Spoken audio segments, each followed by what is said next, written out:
Aloha, Todd. Aloha. I'm Kenny Wardell from Bam Magazine here in San Francisco, and it's a real pleasure to be speaking with you again, Todd. Where are you calling from today? My pleasure. I'm in Hawaii. On Kauai?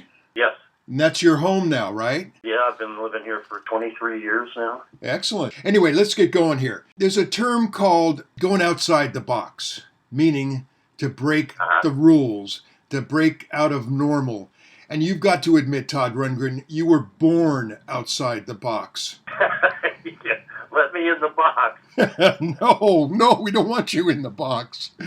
So you were breaking the mold very early on, and it served you very well, and your fans very well. Can you speak about that just a little bit? Well, it served me well in regards to the fact that I still have fans, and that if you tie yourself to a particular sort of style, often what happens is when the style goes out of fashion, so do you. Since I've never pinned myself to a particular style, I've never gone out of fashion. At the same time, you could say I've never gone that far in fashion. So it's kind of like tightrope walking to maintain your audience while at the same time maintaining some sort of artistic freedom. Right. So after 50 years of being a pioneer in the music, you decide to write a book. Now, the title is a mouthful. The Individualist, Digressions, Dreams, and Dissertations. Wow. Why did you write your book now, Todd? Well, I actually started writing it in the 90s. Actually, I probably started writing it before even I turned 50. But as the project progressed, it started to feel to me more and more like homework. And that reminded me of school, and that is a horrible memory for me. So I had a hard time developing the discipline to actually sit down and write pages at a time. But as time went on and I spent less and less energy on the book, I also came to realize that if I didn't write the book, somebody else would write the book of my life. And I would rather I did it. So I finally knuckled down and did my homework and got the book finished. Got it. Of course, the format of your writing is way outside the box. You like being different, don't you? It's a necessity sometimes. You could say that you enjoy being different, but there's less competition. When you're being, the more you are yourself, the less competition you have. That was one of the reasons why I kind of adopted my approach to music. It was tried not to be redundant, to cover ground that hadn't already been covered. And in that particular sense, as I mentioned, it lowers your odds of going, big in the way that many of my peers have. But I think there's always an audience out there for something that's different, for something that isn't what they usually hear. Right. Or something that's maybe more personal than what they're used to. Because a lot of music nowadays it's not particularly from the heart, because it isn't the most important thing that a personality does. There's a lot of people who say, I'm a musician, but you hear more about their antics, the fights they get into, the tweets that they later have to retract, and that sort of thing. Catastrophes and things that have nothing to do with music. So I, have tried to remain focused on the music, even though it would probably do me some good to tweet more often. In fact, I don't tweet at all. But, to tweet more often, to pick a fight with some other artist that goes public, that sort of thing. Some really important personal stories come out in this book. One in particular that comes to mind is the story with Steven Tyler and Liv Tyler. Could you tell us that story? When Liv was born, I signed her birth certificate. It's a less well-known fact, I guess, that by the time she was 13, she was made to learn that Steven was her biological father, and that I didn't see her for years after that. That was a part of the story. People know about the fact that I was her father until she was 13, and that we still have a relationship. And whenever I can, I still see her. Well, she's moved to England now, so I see her a lot less than I used to. But I'll be in England in April, and I'll see her then. That's great. That's a happy ending. So with a new book out,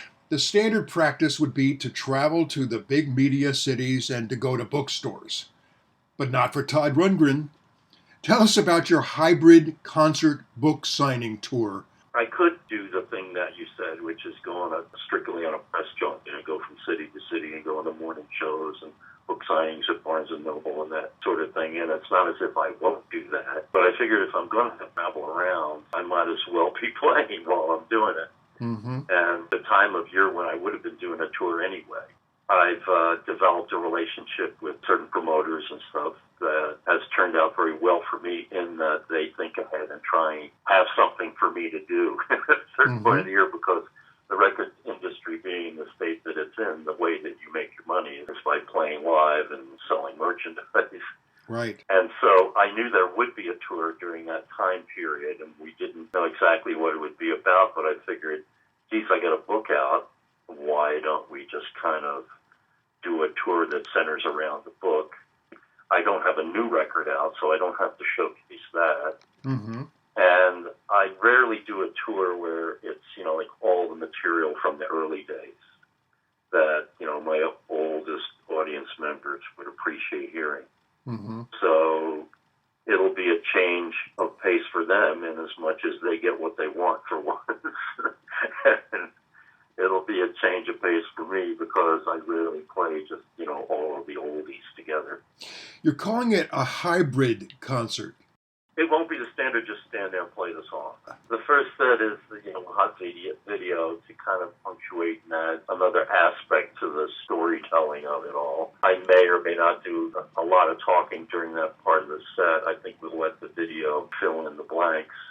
And then we'll take an intermission, and then I'll come back and I'll do a little bit of Q&A. Actually, we're going to do it in a certain way that gives it a little bit more order and make sure that we get asked relevant questions.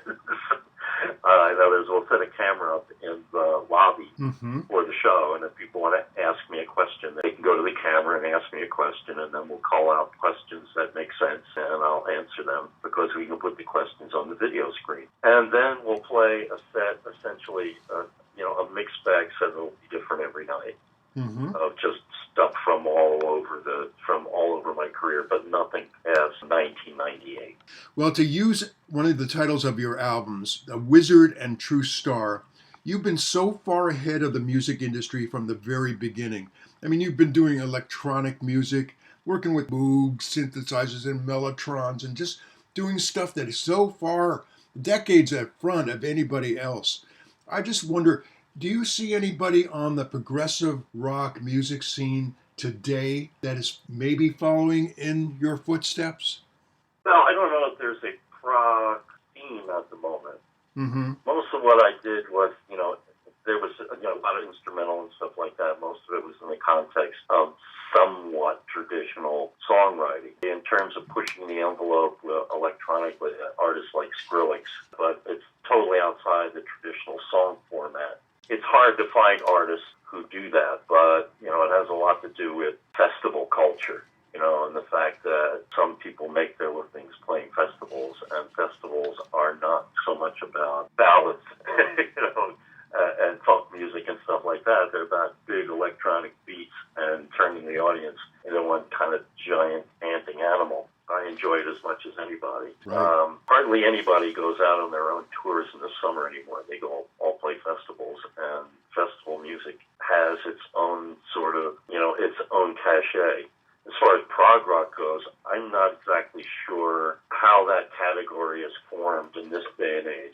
We associate it with the early 70s and a particular kind of approach to music. And there's not anything right now that's completely analogous to it. Mm-hmm. British prog rock was like Original Genesis and Gentle Giant and Yellow and Yes and groups like that. And American prog rock was jazz influenced. So you had Return to Forever, Weather Report, and stuff like that. You can see how different those two things are, and yet they both came under prog rock. Well, Todd, I really appreciate taking the time today to speak with us. Thanks again. Really appreciate it. Thank you. Bye-bye. Bye-bye now.